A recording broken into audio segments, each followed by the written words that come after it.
Hello, everybody. Welcome back to Against the Current with Eli Hollingsworth, and today I am joined by a very special guest. I'm here with Mitch Hudson. What's up? How's it going, Eli? Pretty good. How are you? Good, man. Thanks for having me. It's Of course. great to be here. So, Mitch, in case you didn't know, if you were a background extra at any of the seasons of The Chosen, you probably are already affiliated with Mitch, but he also runs another podcast about The Chosen called The Brosen. That's right. Yeah, and so maybe just give yourself a quick introduction for those who might not know or something. Yeah, totally. Yeah, my name is Mitch. I have worked on The Chosen for every season, and it's been incredible. I love the show. I love being a part of it. 6 seasons in, it really feels like a family. And it feels like I'm super close with all the crew and the cast of that show. I have a podcast called The Brosen that I run with my friends, Adam Drake, Sam Jenkins, Ben Stockton, Willie Molina. We have a blast on that where we just talk about our stories on set. And outside of my chosen world, I'm also the writer and director of a TV show of my own called The Promised Land, which is coming out right now. Yeah, and it's super great. The Brosen is awesome. If you haven't checked it out, which I'm sure most of you have, you should definitely go check it out. And The Promised Land, which we're going to talk about today, is also super funny, super great. I really enjoyed the show. So it's just a pleasure to have you on. Thanks, man. Have to be here. And you said that you kind of grew up on VeggieTales and SpongeBob, right? I've heard you mention that. Yes. And, yeah, it's funny. I did an interview with a. Actually, I'm trying to remember who it is. Maybe it's Religion News, who had mentioned that because we were just talking. They're like, "Oh, what were kind of your inspirations?" And I was like, "Oh, well, I grew up. I watched a lot of cartoons, watched a lot of VeggieTales and SpongeBob." And it's funny because I've seen that quoted the most about me, and I'm like, you know what? If that's my bio, I'll take it. I grew up on VeggieTales and SpongeBob. I'm proud of it. Mitch Hudson, watcher of SpongeBob and VeggieTales. Watcher of SpongeBob and VeggieTales. Yeah, if they had ever done a crossover, SpongeBob meets Larry, it would have been incredible. That's really funny. But VeggieTales, so you grew up on that. I also, my generation kind of grew up on that as well because we were. Yeah. So it's running for a long time. But do you notice kind of to where VeggieTales was, which isn't that long ago, and to now, which you're involved with The Chosen and The Promised Land, what do you notice is kind of like in terms of Christian media that people are growing up on? Do you notice any differences between then and now, or like what's the relationship kind of evolved between that? That's a great question. Yeah, I mean, I do think that Christian media has evolved in leaps and bounds. I would say it's better than it's ever been right now. Yeah. Of course, with The Chosen, with House of David, with all these TV shows that are coming out that are making really high quality content. And when when I was a kid and I was raised in a Christian home, like of course my parents wanted to give me Christian content to watch, but there's not a lot of it. At least that was like very good, other than of course VeggieTales, which when I was a kid was just the bomb. It was, and I think if you're talking about connective tissue, I guess between those kinds of projects and today, I would actually say that the biggest thing is that VeggieTales tried to be a really interesting show. It was very creative, right? There were vegetables that were singing about loving cheeseburgers and all these, silly things. And of course, it was also a Christian show, but it wasn't like. I feel like for a long time, Christian media was like meet the bare minimum artistically because it's not about the art; it's about the message or the story that's behind the whatever the mini episode story or whatever it is. I feel like now. That's finally changed, where now people are making good art that is coming from a worldview and from a perspective of being a person of faith, and it makes it 10 times better. And of course, when you're adapting explicit biblical content like The Chosen, like House of David, like my show, The Promised Land, it of course lends itself to being like, the content is going to be there if you stay faithful to Scripture, so make good art in the process. And I think that's been kind of the biggest change that I've seen. Yeah, no, and it's really cool to see how it's all, evolving and stuff. Yeah. But you went to Liberty, and you have a film degree from there, but you originally were studying marketing, as I've been told. Dang. That's pretty good, man. That's pretty good. You're finding out all the stuff. Yes, I went to Liberty.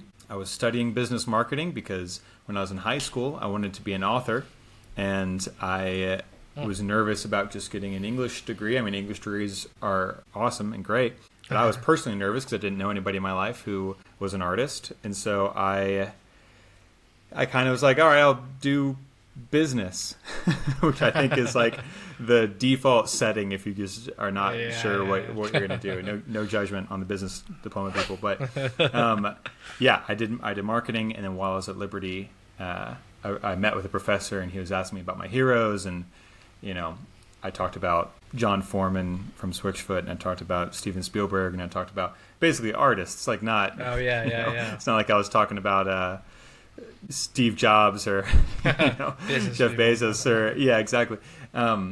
So he was like, hey, listen, you should not be in business school. You should switch and you should meet with one of the professors from the film program, which I did.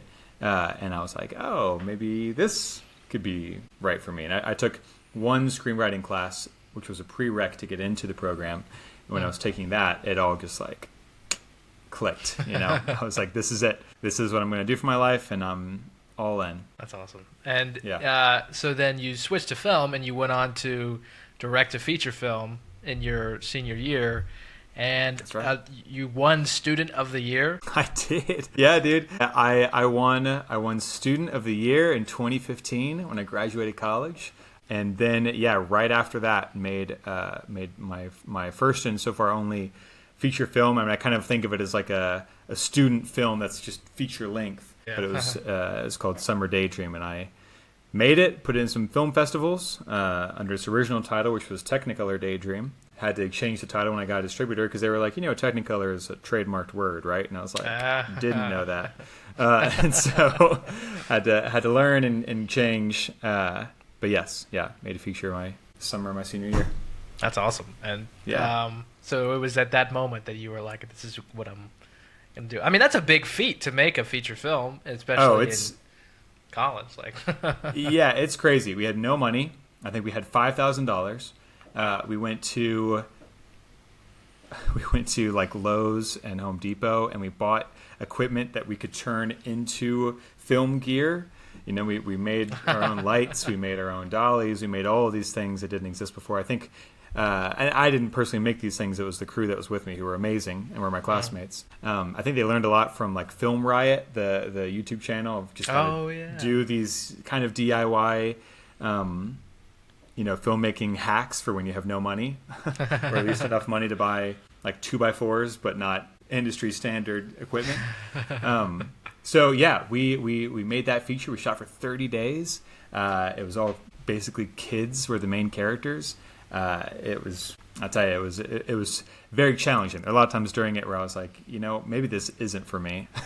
But you stick it out because you do love it, because when it works, it feels awesome. Yeah.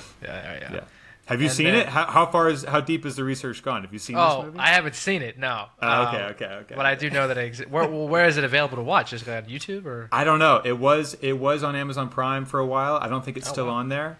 It was on Prime and it was on Tubi, because you can license to those places and not be like an original of those places. Oh wow. I don't know if it's up there anymore though. I have to check. No, I haven't seen it, but I have heard about it. Nice. And you've said that your faith makes your creativity come alive. So that is a quote. Do you remember saying that? Because that's a quote that I think that you've said. It sounds cool. I like it. I probably have said it. It's hard to say, but I mean, it's true though. I mean, I definitely do feel like that, because I can tell you that there was a section of my life where I was not walking with the Lord. I wasn't. It wasn't a priority of mine. It really wasn't a part of my life at all. From about probably 2015 to 2020. Actually, kind of not that long after I made that movie. So yeah, I would definitely say that faith fuels my creativity for sure. Because I've also seen what it was like, when I wasn't in a place where my faith was very strong or was a big part of my life. For about 5 years, from kind of late 2015 until 2020, I wasn't really walking with the Lord. Like it just wasn't really a big part of my life. And it's interesting because in that time period, I feel like I was also going through a really strong creative drought as well, that I was like, what a coincidence, you know. But then in December 2020, I really rededicated my life to Christ, and it was a huge moment for me. And it was really wild because in the months that followed, you know, I'd been saying for years, I was like, all right, well, if anything I do creatively is not going to be Christian, because you know, I don't want to bring my great creative art down to the level of making faith-based content. And then when I got my life straightened out and I was walking with God, I was talking, this is going to sound crazy, but I was talking to my wife, and because she was doing the same thing at the same time. We were just dating at the time, but she also was getting more serious about her faith as well. And she hit me with this verse from Leviticus that I'm going to butcher because I'm terrible at memorizing scripture, but it was talking about land ownership, the good stuff. And it was talking about how when you have land, they talk about like basically allocating a portion of the land to give back to the Lord, because the refrain in that passage is that because the land is not yours, it belongs to the Lord. And it hit me so hard. And I was just like, you know what? If I want to be a creative person, why am I shutting God out of this aspect of my life? That's crazy. He gave it to me. Yeah. You know, why would I assume that this is just my own? I mean, I guess it's pride or ego that makes you think it's yours. But yeah, I was like, you know what? If the right thing comes along, sure. You know? And I think it was a few months later that one of the producers of The Promised Land, who came to me and brought the idea to me, was like, hey, do you think you could write the story of Moses in the style of The Office? And I was like, I'll try it. You know? But anyways, yes, I would say that like my faith and my creativity are very connected, because I feel like when I'm closest to the Lord is also when I have the most ideas, and it's fun. It's more fun like that. That's awesome. Yeah. Long answer to a short question, but no, yeah, that's great. But you also have your own production company called Big Dog Pictures. That's right. Yeah, my wife and I co-own Big Dog Pictures. We actually just started that this year, and we that's our producing company that we've made together, and it is one of the it's kind of works in association with Milk and Honey Studios, which is the main producing entity of The Promised Land, which is awesome. Yeah. And The Promised Land, to get into The Promised Land, it's not just a testament to independent filmmaking, because it's grown so much just from social media and YouTube to make a fully fledged show, but it's also a testament to this style of like The Office, Parks and Rec. There's not really this many shows like that anymore. You know, that was like kind of 10 years ago. You know, and out of style. Nine-Nine. Yeah, which I also love. I love that style, and I'm sad that it's not a thing anymore. But you're kind of breaking ground in two aspects of just filmmaking that are both not exactly like it's a huge feat to independent filmmaking and to this style of television. So is that something you were thinking about when you were making it, and that's something you see as you're looking at how it's grown and what it's become? Yeah, I mean, I definitely was excited to get to do something new. You know, I really latched onto the concept. I thought it was really fun. I had to kind of find an entry point for myself into this story. And for me, it was when I reread the story of when Jethro comes and visits Moses, and you know, he basically tells him everything about what you're doing as a leader is wrong. He's like, you need to lead, and here's why you should, and how it will go well with you.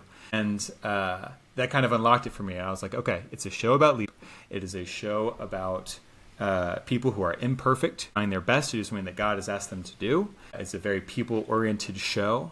Yeah, I mean, you know, in addition to VeggieTales, I also grew up on shows like The Office and Parks and Rec, and so, you know, those shows were very seminal to me, especially in high school and in college. And so, yeah, as soon as, you know, when it was pitched to me, hey, do Moses, but with this style, that was extremely exciting for me, because you're right, they don't make shows like this that often anymore. There's Abbott Elementary, St. Denis Medical. They just brought back like an Office sequel called The Paper. Other than that, like, you know, basically when we made the pilot, which would have been 2022, Abbott Elementary was the only one of those things that was around, and everything else was a pretty defunct style. But I loved that. I love working in a kind of very stylistic space. And so it was really kind of exciting to limit myself by saying I have to keep it in the world of a documentary type show. So yeah, it was cool. It was very, very rewarding artistically. And then doing Moses' story was cool for me because pretty much once you get past the Red Sea, very little else in Moses' life has really been adapted into film. Like most of the stories that I've seen I have no mental picture for them other than what's on the page in the Bible. You know what I mean? When you get to what episode 2 of our show is, where people are doing laundry and consecrating themselves leading up to when God is going to kind of descend onto Mount Sinai, it's like, there's a reason it's never been depicted before, because on the page it's pretty boring. But that's the thing about what we can do with this show, is that we can capture kind of the mundane, and we can capture that daily life because it's about leadership and it feeds into the central theme of what the show is about. But it was very, very exciting for me. And the concept is really cool, and it's so when you were developing the show, right, what was your kind of comedic influence for how the comedy was going to work in the show? Because it's a genre piece, so the genre is comedy. Yeah, right. So in the sense, when in episode 1 it starts off with the scene where Moses is, holding the staff and people are dying, like that can't really be dramatic because it's a comedy show. People are dying, and so you're leading into the comedy of that. So what was the balance that you had to strike between biblical moments that are comedic and maybe some ones that have more heart or seriousness to them? You do take them seriously, and also, like, were you approaching it from just for people, not for me, but for people? Were you approaching it as making fun of the Bible, or no? Like, because quite the opposite. Yeah. Because people are genuinely, like, they don't. Some people are very skeptical, and So just explain that whole relationship there. Yeah, I mean, I certainly see a lot of comments, people who've never seen the show, who have seen maybe just a clip that's gone out on YouTube or on Facebook or Instagram. You'll see the occasional clips that are like, "This is a mockery of God's word." I always get excited to see when I find those, because I'm like, man, it's so funny to see when someone hasn't watched it. But they have already kind of basically placed a judgment on it, because I get it. You know what I mean? Like, I also would be nervous if I saw something that was working with material and seemed like it was doing it in a comedic way. I think the history of film has generally not been on the side of the Bible. There are certainly lots of adaptations that have been faithful to the word of what's written, but we see things like Life of Brian, or we see whatever else exists is the only idea that comes to mind right now. Most people's, I think, opinion of the Bible, at least Hollywood's opinion, has been generally very satirical, and so a lot of people see, it's jokes, they're going to make fun of Moses, and that's not at all what I'm doing. Because the show's about people, and it's about leadership, and it's about how people are imperfect, people make mistakes, and God still used them. But when people are put in a scenario that they think they can't handle, they are overwhelmed by, it's naturally funny. I mean, that's what sitcoms are based around. Sitcoms are all about taking a character that you've now gotten to know and putting them into a situation that they don't know how to handle. You picture Lucille Ball in the Chocolate Factory. You know what I mean? You picture Michael Scott when he's trying to win at basketball, like whatever it is. Like, it's all these situations where a person is in a situation that's overwhelming, and that's funny.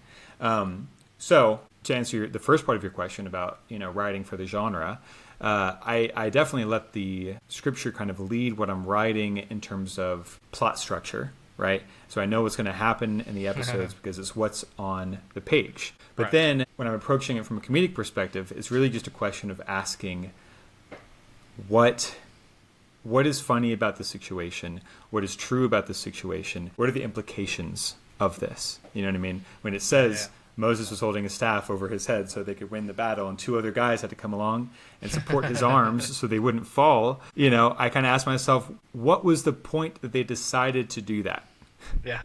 How long did it have to go? How long did he hold it before others got involved? And what did it look like when he finally gave out and was like, I need help? Yeah. I can't do it. I can't do it anymore.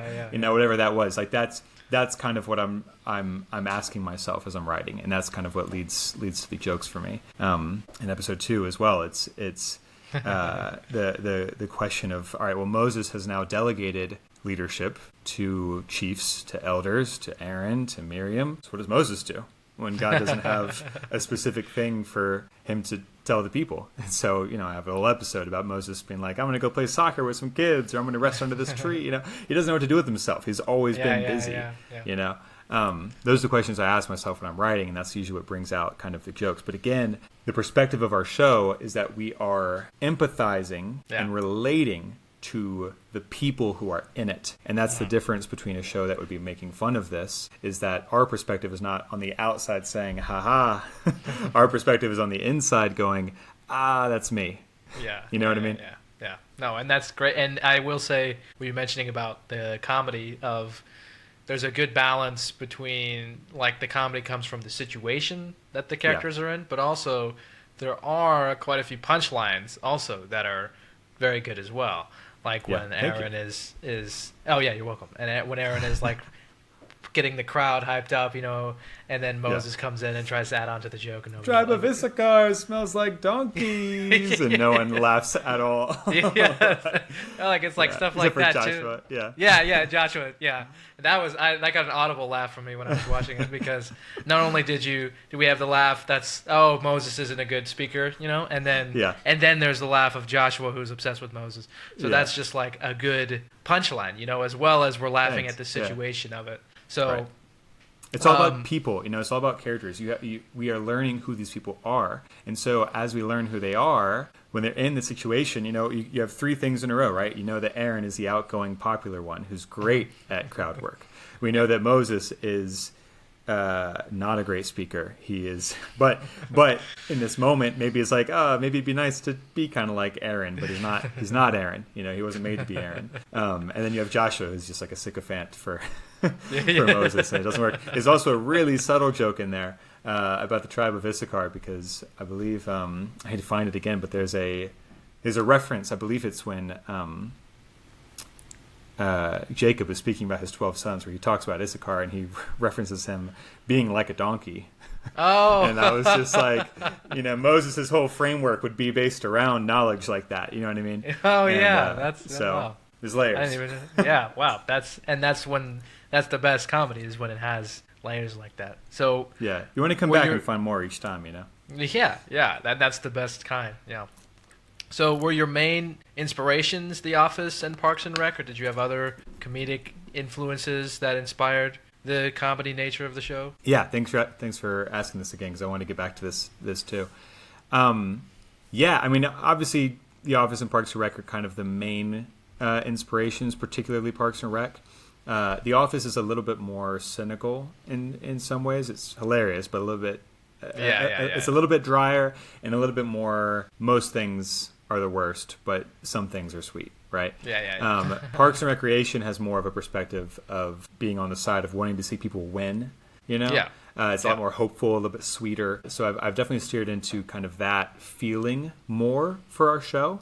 But also a big influence for me has been Arrested Development show, just in the sense of Arrested Development has a big ensemble cast of very outrageous characters that are constantly unable to deal with what is kind of right in front of them. But it's also very fast, and it has a lot of different stories going on, and that was very inspirational for me too. So with the full season now, because you started with one episode, and now you're doing the full season, now you get to have multiple plot lines that all run and pay off and evolve. And that's super exciting. I love being able to write a joke knowing that I won't maybe capitalize on it for another episode or two, but just planting a small seed that comes into fruition. Yeah, no, and that's super cool. And also with the comedy, a question that I had is how much of it comes from just what's on the page, and how much of it is in the moment improving with the actors and working that out? Is there a big improvisational aspect to this show? Totally. So we do a lot of improv on the show. I mean, a lot of it is on the page, It's kind of like I'm writing like Mad Libs, And I'm saying, gotcha. I have my jokes that are all on the page, and it's all structurally what's going to be there. But there are sections where I kind of leave a little bit of room for, okay, play with this, have fun with it. And the actors also are great for just improving and finding what's funny about the situation too, and just adding into it. Like if you've seen episode 2 now, which is out, the towards the end of the sequence, right, at the end of the episode, when everyone is reacting to God's presence on the mountain, I had on the page that Korah's talking to his people, and he says, well, we've all failed and now we're all going to die. Cece says, well, if God is upset, it can't be at us. We did everything we were told. And Korah's like, you're right. It's everyone else who's the problem, right? Like that, the dialogue of the scene was all on the page. But then what happens after that in the scene is that he crosses his arms and he goes, and all his guys go, and he notices that, like, all of that stuff that they there's like another whole half of that scene now of just him and his guys reacting and doing this kind of silly thing together, and a lot of that is improv, and that's all super fun. Moses' jokes were all improv. Moses' jokes when he was, like, what do you call the guy who's crazy from Manna? Like, those are all from Wasim. It's a really, I'd say the balance is probably 65% what's written, maybe 30 to 35% improv.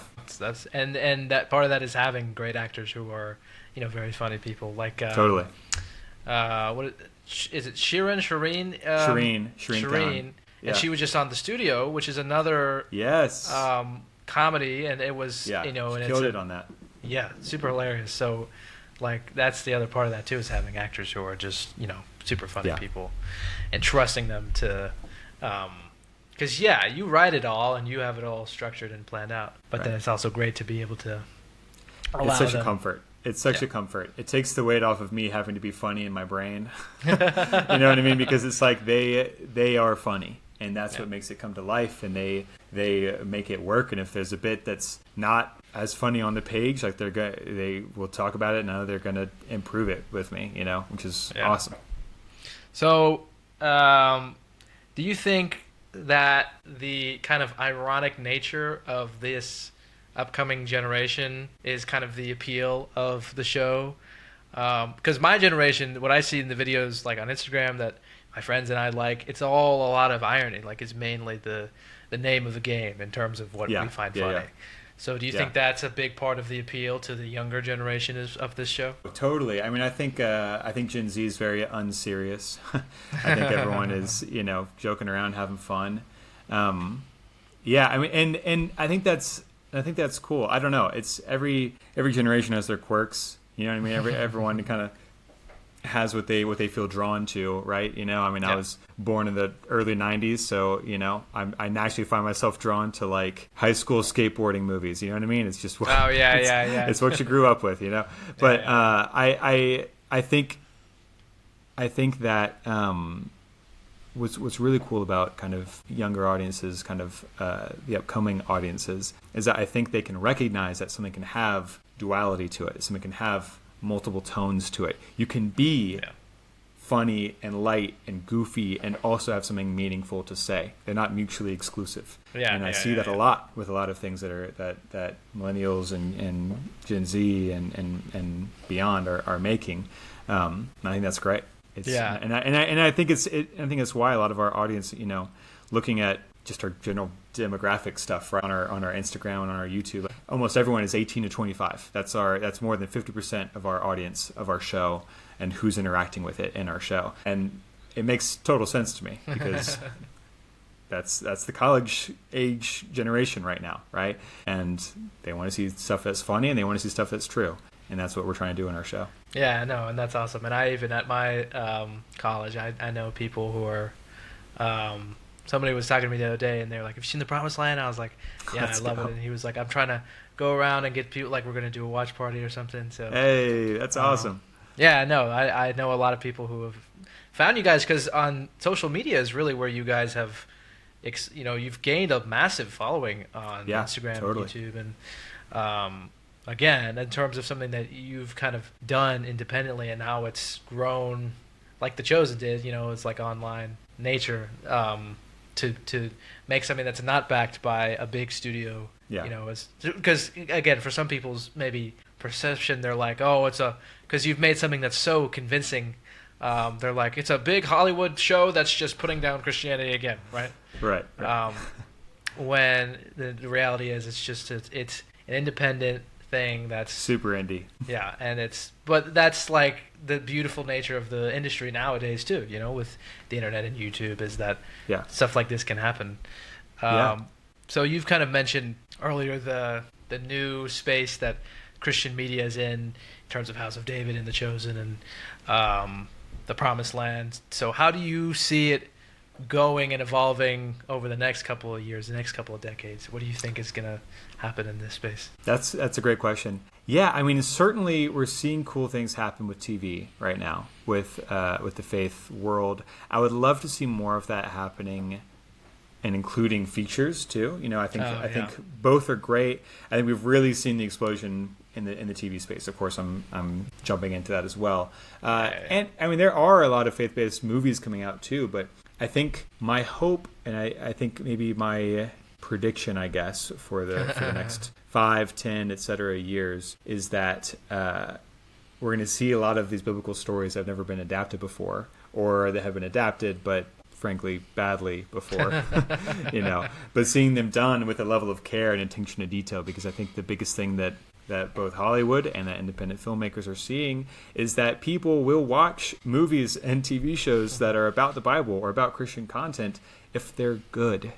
Yeah. And if they're good is huge, because it used to be that people would watch them. I think it was almost like, oh, well, you know, this is going to sound like maybe a bad example, but it's like if you make a Christmas Hallmark movie and you air it during the Christmas Hallmark season, you know that the people who are watching the daily Christmas Hallmark movies are going to watch it because it's part of the catalog, right? There's no judgment on those movies. It's just what that's there for.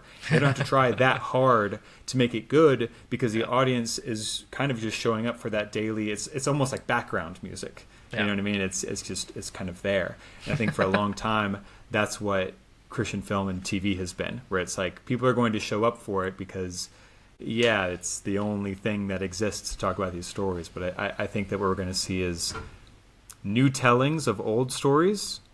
And I also think we're going to see more diversity in the Christian space besides Christian football movies and Christian marriage movies. You know what I mean? That's not a judgment on those movies, but that's pretty much all there is. Yeah. You know what I mean? And it'd be great to see some other things come to be. So yeah, my hope 5 to 10 years we're going to see a lot more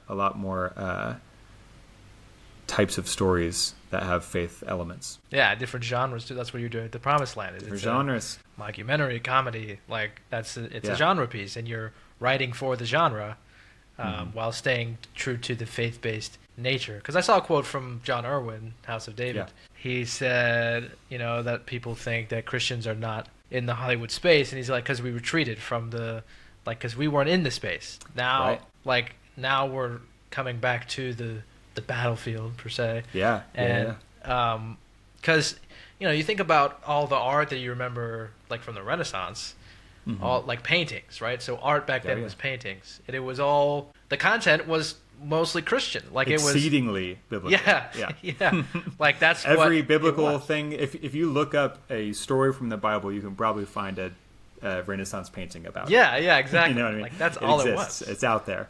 You know, you can. Even the most obscure moment of Ezekiel, whatever it is, you're going to find it. You know.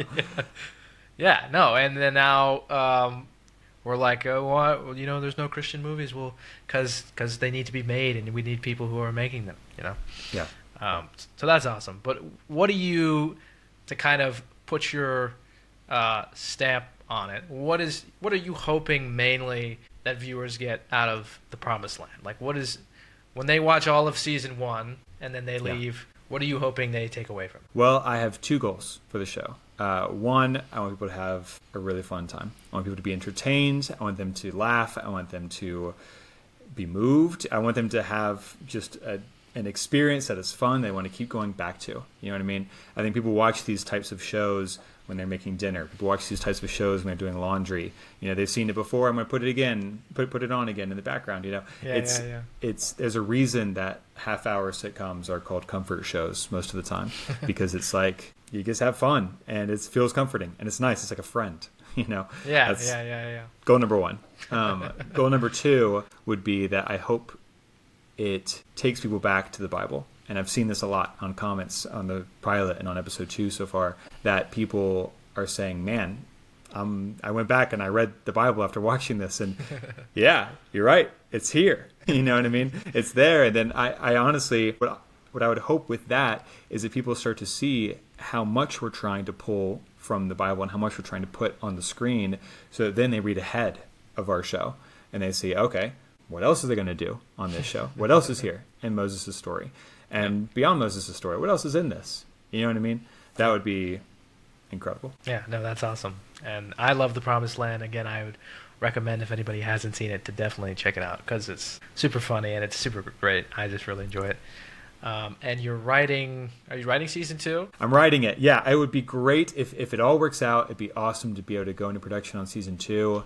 We'll see how it goes with the release of season 1. Yeah, I'm being as prepared as I can be. I mean, so far, I think the reception to season 1 has been. Are you pleased? So far, so good. Yeah. No, I'm so pleased. It's so exciting. I love seeing people just react to it and enjoy it and talk about it. And it's funny. You live with a thing like this for like a year, right? After or even more. I wrote it half a year before we filmed it, and then I filmed it a year ago. So it's. You kind of sit with it on your own for so long that you watch the episodes and you're just like, you feel like, are these any good? I don't know. You know what I mean? I think they are, but I've also seen it to the point where I don't even see it anymore. You know what I mean? Yeah. And so when I get to watch it and I see everyone reacting to it, and it kind of reminds me like the choices that were made by me and by the actors, and yeah, it's so rewarding. I try not to get too much external validation from it, because at the end of the day, I'm making the show because it feels like God wants me to make this show. But and finding that validation in comments can be a double-edged sword. But it's fun. It's fun to see people like it, and it's very gratifying. Yeah, no, it's super cool. Well, thanks, Mitch, for coming on. I think of course. You've made it to the end of this Against the Current interviews. Congratulations. Oh, man. I made it. I survived. So make sure to follow Mitch at Mitch Hudson Official on Instagram, and check out The Promised Land. So he's just super great. And check out Summer Daydream on wherever it can be found. I don't even know if it's findable. We'll see.